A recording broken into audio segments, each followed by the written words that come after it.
스페셜 오늘은요? 오늘은 북섹션 대신 특별 인터뷰로 꾸밉니다. 김영환 민주노총 위원장 오늘 초대 손님으로 모셨습니다. 민주노총과 문재인 정부는 어떻게 관계 설정을 해야 할까 물어봤습니다.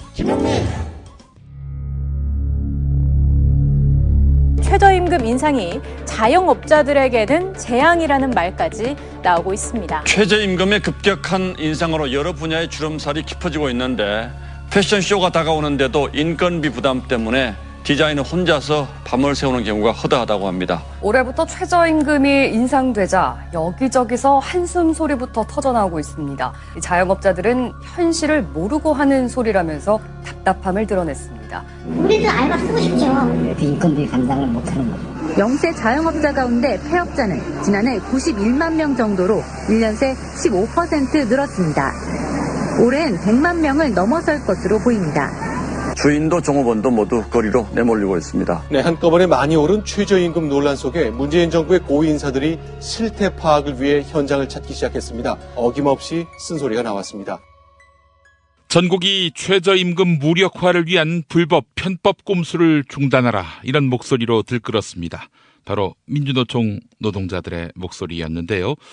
고용노동부에 대한 최저임금 무력화를 시도하는 세력을 철저하게 근로감독해달라, 이렇게 요구한 것인데요. 전국 민주노동조합 총연맹 김명환 위원장과 함께하겠습니다.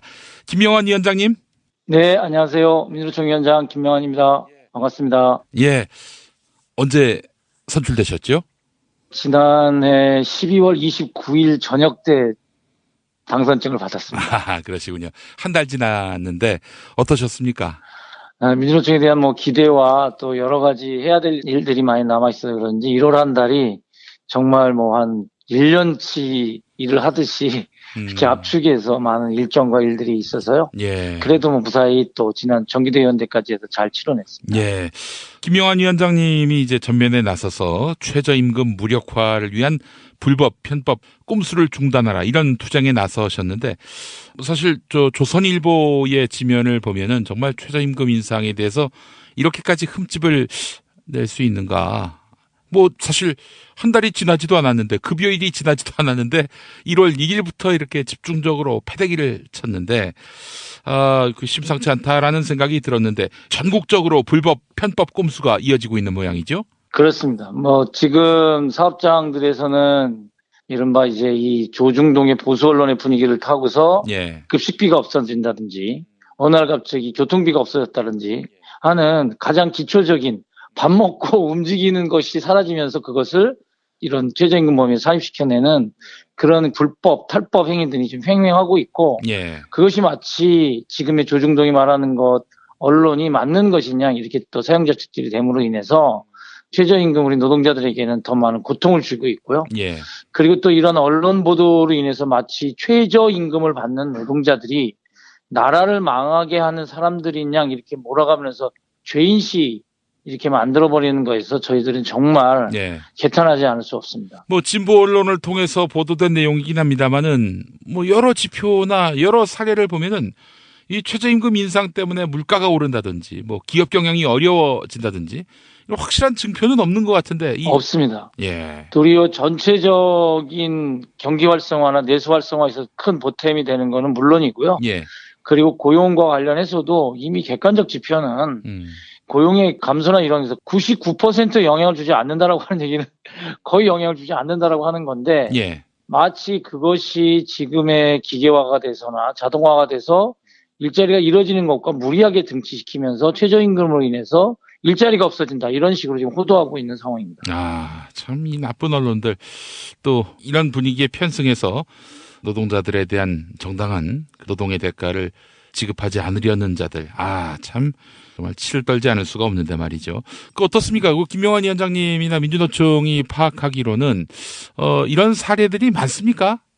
대학, 그다음에 청소 용역, 환경미화, 소상공인들이 물론 많이 또 밀집해 있긴 합니다만, 그래도 대형 프랜차이즈 업체에서도 바로 빵값 올리는 게 최저임금 때문이다, 이런 식으로 치킨집 배달료가 올라간다라고 하는 게 최저임금 때문이다. 이런 식으로 지금 현재 보도가 되고 있고요. 예, 예. 저희들이 정말 비교를 해보면 한 달에 157만 원입니다. 예. 최저임금 노동자들 연봉 2천이 안 됩니다. 음.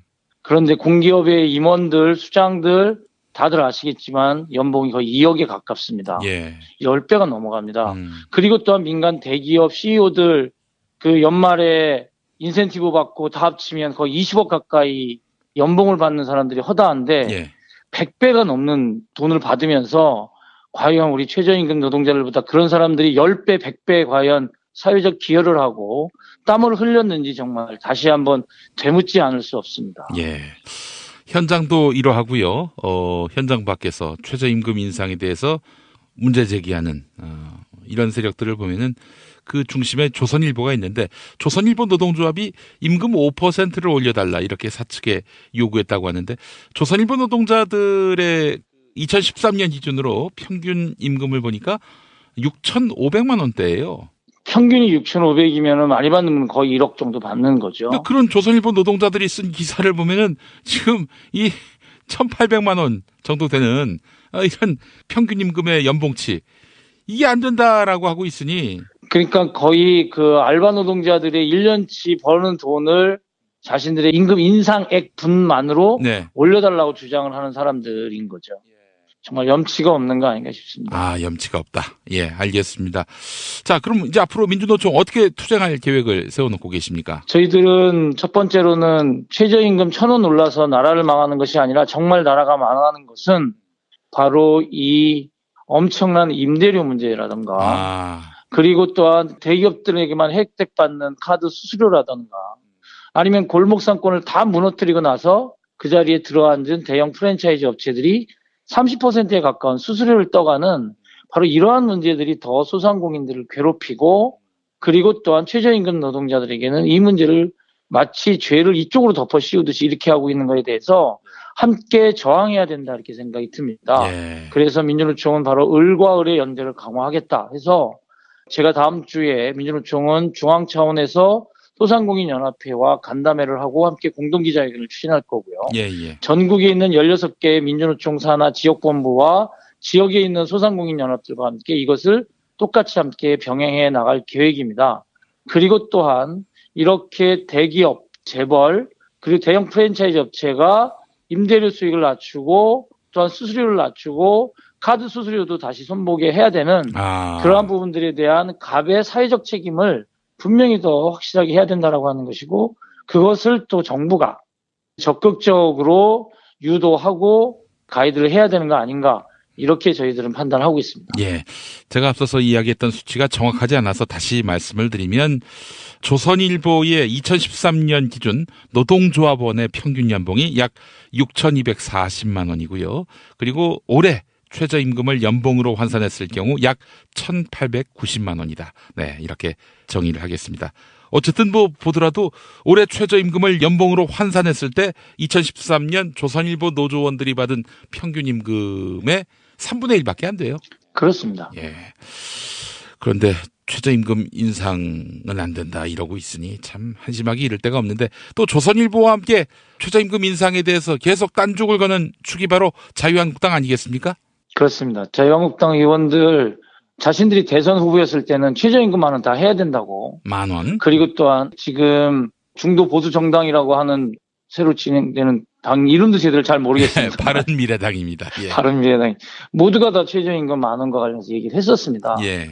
그런데 지난해 10,000원이 된 게 아니고 딱 1,000원이 인상됐을 뿐인데 그것을 가지고 모두 한 목소리로 이 보수 정당이라는 곳에서는 마치 이 나라 경제를 걸림돌이 되고 있는 부분들이 최저임금 노동자들이다. 이렇게 최저임금을 받는 사람들에게 마음의 상처까지 주는 이런 언사를 하는 것은 저는 공당으로서 해야 될 말이 아닐 뿐만이 아니라 예. 자신들이 했던 약속을 마치 이제 대선에서 당선이 안 되니까 그때 이 일은 자신들이 했던 말이 전혀 아니라는 듯이 나온 태도는 정말 국민의 과연 대표로서 과연 역할을 하는 사람들이 맞는가라는 의문을 들게 합니다. 예. 그 안철수 대표가 최저임금을 형편이 어려운 노동자를 중심으로 해서 말하자면은 적용 대상을 달리해야 한다. 라고 이야기를 했는데 이 부분은 어떻게 들으셨습니까, 위원장님? 형편이 어렵다라는 말은 그분은 뭐 재산이 없는 분들을 말씀하시는 건지는 모르겠지만 최저임금을 받는 한 달에 157만 원 받아서 생계를 꾸려가는 노동자들 중에는 가장이 대단히 많습니다. 예. 그러면 이 금액을 가지고 가게를 꾸려나가는 우리 조합원들만큼 형편이 어려운 사람이 어디 있으며 예. 그 사람들이 최저임금 노동자 대상의 노동자들이 250만이고요. 예. 예. 영향을 받는 사람들이 약 150에서 200만입니다. 450만 명이면 사실상 우리나라 일하는 사람들의 5명 중에 하나, 뭐 많으면 4명 중에 하나인 거죠. 그리고 이 사람들에게 있어서 보편적으로 혜택이 가게끔 만드는 것이 최저임금 제도인데 예. 예. 이것을 얘기하지 않고 엉뚱한 그 현장을 너무 모르시는 거 아닌가 이런 생각이 듭니다. 업종과 지역별 최저임금을 다르게 적용해야 한다가 정확한 워딩입니다. 아, 그런 말씀은 그것도 또한 현장을 모르시는 건데요. 예. 외국 같은 경우에 있어서는 동남아 국가라든가 아니면은 북아메리카나 이런 나라국에서는 그렇게 적용하는 데가 있는데요. 예. 그런 데는 워낙 거리가 멀고 지역별 소득 차가 상당히 많이 나는 지역입니다. 예. 예. 그런데 우리나라는 지역별 편차가 나는 게 거의 없고요. 예. 예. 그리고 또 흔히 얘기해서 서울에서 KTX 타고 저 끝에 있는 부산까지 2시간 40분, 3시간이면 닿는 거리에 있는 거의 하나의 공동체입니다. 그렇죠. 예. 근데 이런 데에서 그런 방식을 적용한다라고 하는 것은 사실 외국의 사례를 그냥 무작위로 들여서 자신의 논리를 강화시키는 것, 뭐 이러한 사례 정도 수준밖에 안 된다고 보고 있습니다. 예. 제가 봤을 때는 최저임금에 대해서 별 관심이 없는 것 같다는. 그런 것 같기도 하고요. 한 달에 157만 원을 번다라고 하는 게 무슨 의미인지 잘 모르시는 것 같기도 하고 그렇습니다. 쇼라도 좋으니까 한 157만 원 갖고 안철수 대표가 살아봤으면 좋겠다는 생각도 들고 자유한국당, 조선일보의 임직원들도 한번 그렇게 살아보면 정말 이 돈으로 살아봐라는 말이 목 끝까지 올라옵니다. 그렇습니다. 현대 생활인들이 과연 그 돈으로 문화 여가 생활까지 즐길 수 있는 비용이라고 말할 수 있을지 스스로 한번 성찰해보는 시간을 가져봤으면 좋겠다는 생각이 들었습니다. 자, 위원장님, 또 이제 우리 노동계 현안 중에 하나인데 노사정 대화 테이블 이제 거의 참여하기로 민주노총이 입장을 정리한 거죠? 예. 노사정 대표자회의에 이미 제가 1월 30일 날 참가를 했고요. 예. 참가의 가장 큰 것은 뭐냐면 우리 사회에 이제 이명박근혜 시대에는 가장 큰 거학은 이명박, 박근혜 바로 그 자체였죠. 예. 그리고 이제 그것을 우리 촛불의 힘으로 박근혜는 감옥으로 보내고 이명박을 곧 가게 만들어야 되는 데까지 와 있는 거죠. 세상을 이렇게 바꿨으면 이제 그럼 우리 시대에 문재인 새로운 정부가 들어서고 나서 가장 큰 거대한 악은 무엇인가? 그것은 바로 저희가 생각하기엔 사회 양극화다 이렇게 생각이 들었습니다. 예. 특히 모든 것에 있어서 이 차별과 양극화를 해소하기 위해서 과연 노동조합은 혼자만의 힘으로 할 수 있을까라고 하는 고민도 많이 했고요. 예. 그래서 노와 사와 정부가 함께 힘을 모아서 이것을 좀 제거하자. 거대한 악을 어쨌든 뿌리 뽑자. 그러려면 그동안에 이명박근혜 시대에 가장 큰 특혜를 많이 누렸던 이른바 대기업 재벌에 대한 사회적 책임을 강화하는 노력도 병행돼야 되고 또한 그것이 경영제도 스스로 성찰해야 되는 거 아닌가. 그러한 이야기를 나눌 수 있는 공간이 있다라면 저희 노동조합은 참여하겠다 이렇게 판단을 내린 겁니다. 그 얼마 전에 문재인 대통령을 만나셨죠? 예, 만났습니다. 예. 어떠셨어요? 뭐 저희 노동계를 대하는 아주 정중한 태도에 감사한 마음이 들었고요. 예. 그리고 또 저희들이 또 민주노총이 또 요청드리는 사안에 대해서 이해도가 아주 높으셨고 네. 노동법도 전문가이기도 하셔서 예. 그래서 근데 이제 조금 아쉬웠던 부분들은 아주 구체적인 저희들의 이런 요구에 사실 또 구체적으로 답변해 주시기는 노사정이 함께 잘 얘기가 되면 풀리지 않겠는가라고 하는 부분에서 조금은 애둘러서 말씀해 주시고 좀 추상적으로 말씀해 주셔서 그런 부분은 조금 좀 아쉬웠습니다. 그게 바로 한상균 전 위원장 석방 문제. 뭐 그런 것도 좀 있었습니다. 예. 그 문제에 관해서는 문재인 대통령이 사회적 합의가 필요하다라는 취지로 이제 말씀을 했다는 거죠. 뭐 사회적 합의가 한상균 위원장의 석방의 전제 조건이다 이런 말씀은 아니시고요. 예. 그것과 관해서 구체적으로 답변을 하시지는 않았고 도리어 이제 그것과는 분리해서 어쨌든 사회적 대화라고 하는 것이 활성화됐으면 좋겠다 이런 말씀을 하셨고요. 예. 저희는 사실 이제 요청을 좀 드린 거죠. 대통령께서 민주노총 조합원 80만 조합원들이 상당히 염원하고 있는 부분이기 때문에 하루속히 한상균 위원장께서 이제는 지금 감옥에서 좀 나오실 수 있도록 조치해달라는 부탁 말씀을 재차 드렸던 겁니다. 어떻게 약속을 지켜주실 것 같으세요? 글쎄, 그건 모르겠어요. 예.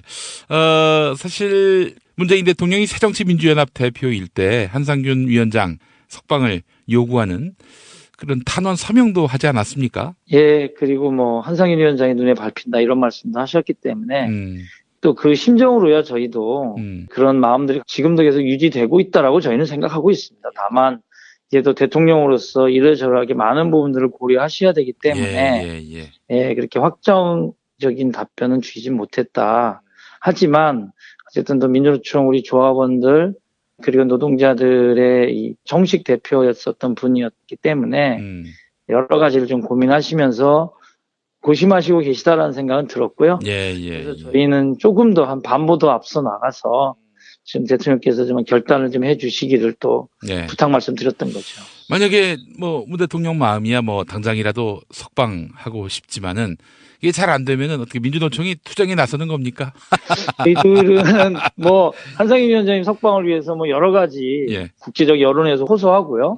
또 국내 시민사회 단체들에게도 저희가 요청을 좀 드렸습니다. 한상균 위원장님 석방을 위해서 청와대나 정부 부처를 만나실 때가 있으면 꼭 좀 부탁 말씀 드려달라 이렇게 말씀도 드렸고 또 며칠 뒤면 아마 독일 대통령께서도 오신다고 그러더라고요. 그래서 저희가 이제 독일 대통령께서 오실 때 국내에 있는 이제 뭐 에버트 재단을 통해서 저희가 또 독일 대통령께서 한상균 위원장의 석방도 좀 다시 한번 좀 요청드리는 거를 해주셨으면 좋겠습니다라는 얘기까지 할 정도로 곳곳에 저희들이 한상균 위원장님의 석방과 관련된 의견과 요청들을 지금 하고 있는 과정입니다. 문재인 대통령에 대해서 상당히 이제 호의적인 입장을 갖고 계신데, 근데 이제 문재인 대통령을 지지하는 적지 않은 분들이 민주노총에 대해서 반감을 표시하는 경우가 많이 있습니다. 그런 여론을 혹시 접해보셨습니까, 위원장님? 예, 뭐 알고 있고요. 아마 문재인 대통령께서 거의 70% 가까운 그 지지를 보내는 분 중에는 민주노총 조합원도 있을 겁니다. 사실. 당연히 그럴 수 있습니다. 하지만 저희는 전체 80만의 어쨌든 조직으로서 다양한 또 이해들이 있고 잘 할지 못할지 부분과 관련해서는 둘째 문제라도 정말 개혁적인 정책에 있어서는 당연히 민주노총은 대화하고 그리고 또한 교섭을 통해서 그것이 더 잘 될 수 있도록 할 겁니다. 그런데 어쨌든 정부만 바뀐 거지 않습니까? 좀 더 구체적으로는 그랬을 때 우리 사회의 이 반개혁적이고 반노동적인 조치들에 대해선 문재인 정부일지라도 아주 강하게 비판하고 또 그 비판 부분들이 제대로 수용되지 않으면 저희 내에서는 또 뭐 대응 투쟁이나 이런 것들은 분명히 할 것이다. 이렇게 또 말씀을 드리고요. 그거 좀 안 하면 안 되냐는 의견입니다, 사실은. 우리 사회에서 그런 긴장이 없다라고 하면 또 우리 사회가 더 정체되지 않겠습니까? 지난 촛불은 시작이었지 끝은 아니었던 것 같아요. 그 시작이 가장 평화롭고 합법적으로 여론을 모아서 광장에 모였듯이 민주노총도 마찬가지로 여론에 또한 그런 눈높이라고 하는 부분도 함께 생각을 하면서 우리 조합원들의 요구를 모아서 광장에서 또 우리들의 요구를 외치는 그것은 아마 우리 대한민국 헌법이 또 보장하고 있는 것 아니겠습니까? 그래서 합법적이고 평화적으로 앞으로 이제 그러한 부분들이 보다 중심이 돼서 우리의 요구들을 전달하고 요청을 드린다 이렇게 봐주시면 될 것 같습니다. 이 또 다른 쪽의 견해를 보면은 재벌이 전직 대통령은 다 구속돼도 풀려나는 이런 무소불위의 권력을 갖고 있지 않습니까? 사실상 그래서 국가 권력 위에 있다 이런 지적도 듣고 있는 판인데 그래서 민주노총이 이 재벌 등 우리 사회 실질적인 권력을 지닌 자들을 상대로 좀 더 예리하게 또 강도 높게 싸움을 걸었다면은 그래서 노동 현실에 대해서 공감과 인식에 깊이가 있는 문재인 정부와 협력해서 함께 연대하는 것이 바람직하지 않겠는가 이렇게 보는 시각도 있거든요.